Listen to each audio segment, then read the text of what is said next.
So just an overview of obesity in the U.S. Obesity is kind of a prevalent problem in the U.S. In 2015 to 2016, 93.3 million adults were affected by obesity. This was reported by the CDC. So somebody who has a body mass index of over 30 is considered obese, and obesity can induce conditions, as we talked about in class, like heart disease, stroke, type 2 diabetes, and certain types of cancers, which can all cause premature death.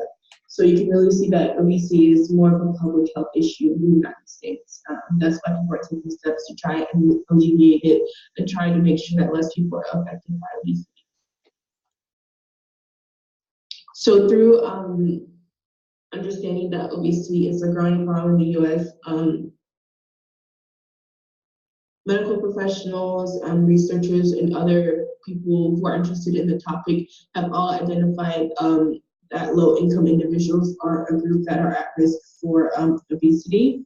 So overwhelmingly, there's disproportionality in income levels when it comes to obesity, and low-income individuals are the ones that are experiencing obesity the most. So there's been a focus on policy that addresses low-income individuals specifically.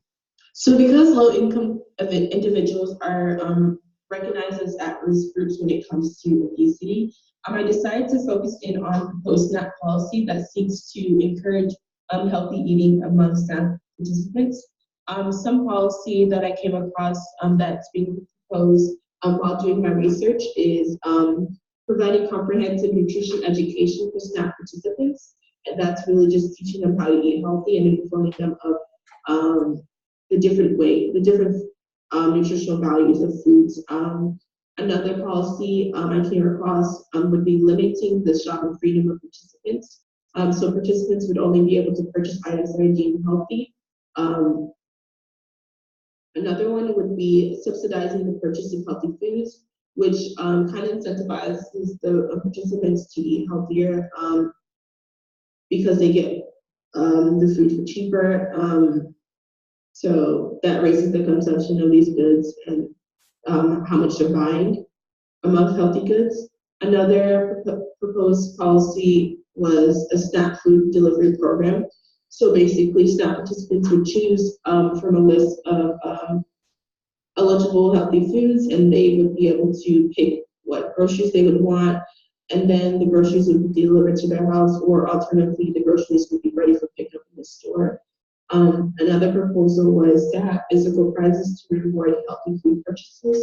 So this program is not with every food purchase you get a prize, but how it works with every food purchase you get entered into a raffle to win prizes. So really just there's a focus on incentivizing SNAP participants to eat healthier.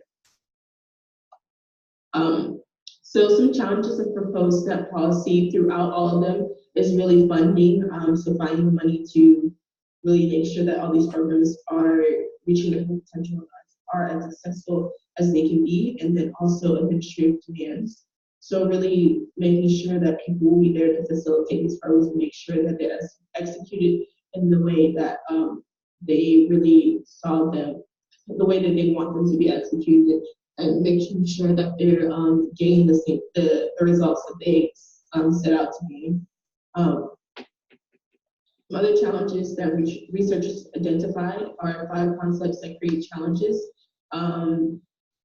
So there is cognitive overload, which is really just somebody getting into the grocery store, and they want to make that effort to be healthy, so they're looking at the nutritional facts. But then they realize, like, oh, this is a lot of information. I don't know what's taken. I don't know what matters. I don't know what all this means. That's what cognitive overload really refers to. There's also present bias. So when people go to the grocery store, they're thinking about their immediate pleasure rather than how what they're eating can affect their overall health in the future.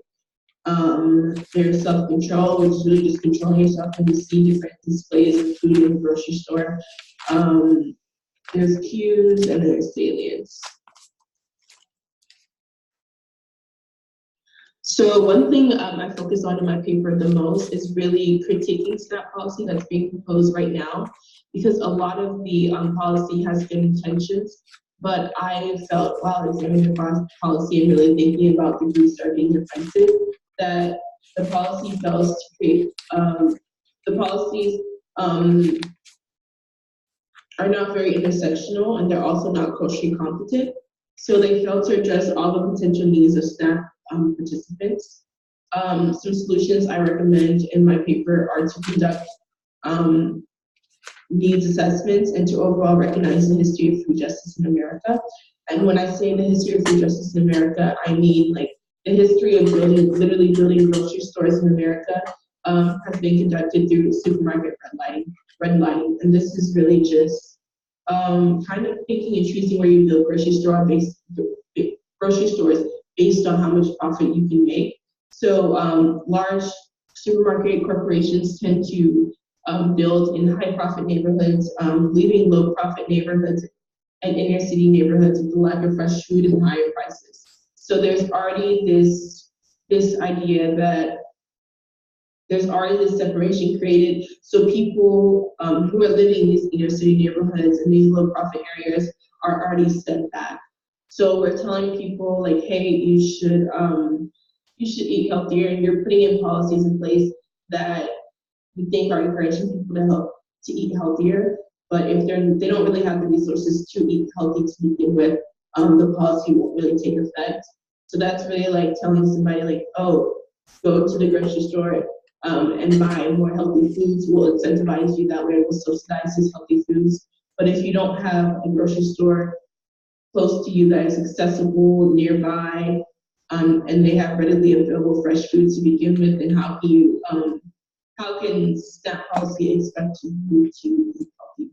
So that's just something that I thought was important for policymakers to keep in mind when they're creating policy, to make sure that it is intersectional in realizing the circumstances of the individuals that is setting out to address, but also making sure that the policy is